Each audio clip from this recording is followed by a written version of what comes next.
Dear Madam Rajvi, and freedom fighters at Ashcroft 3, and distinguished and honorable guests, I have attended the annual summit of the Iranian resistance for a dozen years, and every year I've found this gathering symbolizes your steadfast stand for democracy and freedom in your nation and your concerted opposition to the religious dictatorship that is a threat to your people as well as to the region and the balance of the world. I have met with many of you individually and talked with you. I have learned of your journey and your dreams and your love of country and your fellow citizens. You have all sacrificed so much, you have worked so hard and lost so much. But in all of this, what is so inspiring is your eternally positive outlook, your unflinching resolve, and the hope you inspire in others. A hope that represents your determination to bring fundamental change and a democratic republic to your country. Your resistance grows in strength day by day. The rising tide of protests and the impact of opposition actions by MEK resistance units in Iran that encourage the people to voice their opposition to the regime and shatters the regime's air of invincibility and intimidation. The regime today symbolizes a very weak theocracy. It has no solutions but to suppress its people, especially women, and is at the height of its internal political and social isolation. Supreme Leader Ali Khamenei engineered ابراهیم Ra'isi's presidency in the hope, the false hope, that his brutality could stem the tide of protests.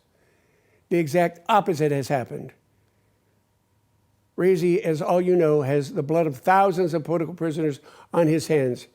As he said on the infamous Death Commission in Tehran, when 30,000 political prisoners were executed in 1988 based on a fatwa by Khamenei.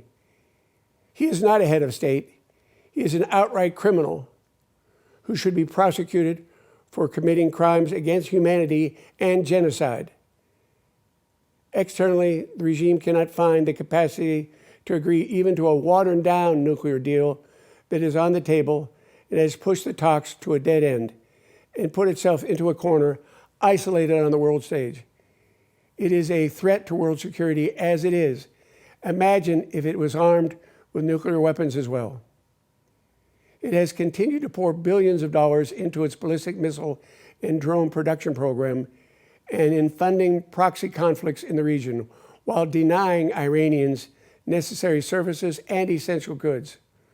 The time has come for the world community to heed and endorse the Iranian people and resistance call for this regime's overthrow. The democratic alternative to this regime is here in the National Council of Resistance in Iran, NCRI, and the MEK that shares our democratic values for a free society based on universal human rights and political legitimacy based on popular suffrage and rule of law, gender equality, and the separation of religion and state. The popular chant on the streets is death to the oppressor, whether it be Khamenei or the Shah. The Iranian people have set their sights to the future, not the present or the past. For them, the mullah's 40-year religious tyranny is a continuation of half a century of military dictatorship of the Shah and his father. They may differ in form, but in practice, they are exactly the same. There is organized opposition both inside Iran in the form of MEK's resistance units and outside in the form of the NCRI, which is the most enduring opposition coalition in the history of Iran. We reject appeasement, the last instance of which was the shameful so-called treaty proposed by Belgium with the Iranian regime. This Belgian proposal will allow the regime's terrorists who targeted this very gathering in 2018 to escape justice. Last week, a court in Sweden sentenced an Iranian prison official to life imprisonment for his role in the 1988 massacre of 30,000 political prisoners, 30,000, mostly affiliated with the MEK.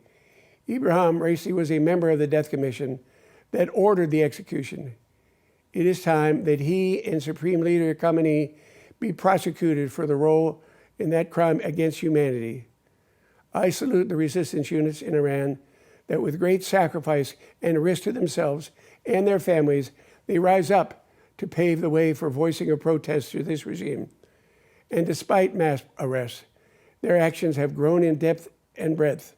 They inspire others to do the same. In effect, they act as the engine for change. Their resistance will guarantee liberty with the downfall of this regime. Thank you, Madam Rajvi, for your visionary leadership and your steadfastness in this noble struggle. And thank MEK for your fight and for your resolve. I am certain that you will win. As Assad Rajvi has said so eloquently, rebels will win victory.